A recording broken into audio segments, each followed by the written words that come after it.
केन्दुपल्ली दुलणा महोत्सव उद्घाटित। बांकी ब्लॉक अंतर्गत केन्दुपल्ली झामुपड़िया दुलणा महोत्सव उद्घाटित हो जाइछि। 3 दिन धरी केन्दुपल्ली पंचायत ग्रामवासी वृंद और महोत्सव कमिटी सदस्यों तरफ अनुष्ठित होइछि।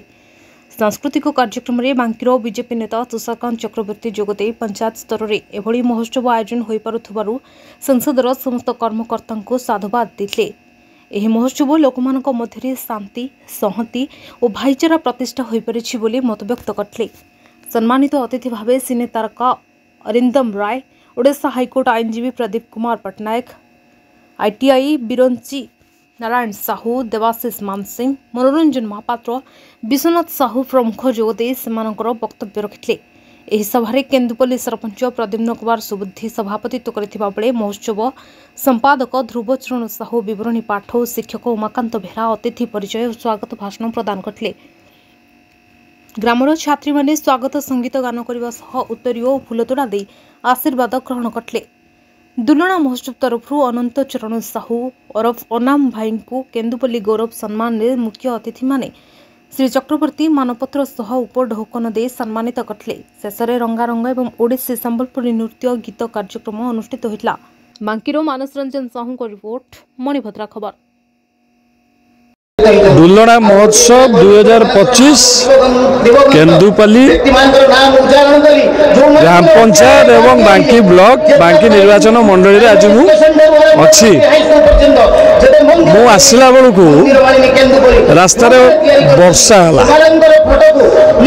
बुल्लू भाई माने यही अंचल भारतीय जनता पार्टी विधायक प्रार्थी थे 34 नंबर जोन जिला परिषद जी अच्छा सी मत गत 3 दिन है बसे उठे देना प्रोग्राम को आसवाई बाट जो आसली सागे मोर गोटे सब झगड़ा है डेरिका है ये मुझे कहली जे वर्षा होटी गले कौन लोक थे किंतु आश्चर्यर कथा यही भाया पागरे वर्षारे मुझे आसली शह शह संख्यार लोक अपेक्षा करुले मुझे केन्दुपल्ली ग्रामवासी को बहुत बहुत धन्यवाद देवी एवं यही कमिटी मेंबर आमर कालू भाई, ध्रुव भाई सभापति एवं संपादक बहुत बहुत धन्यवाद जो सुंदर भाव आयोजन कर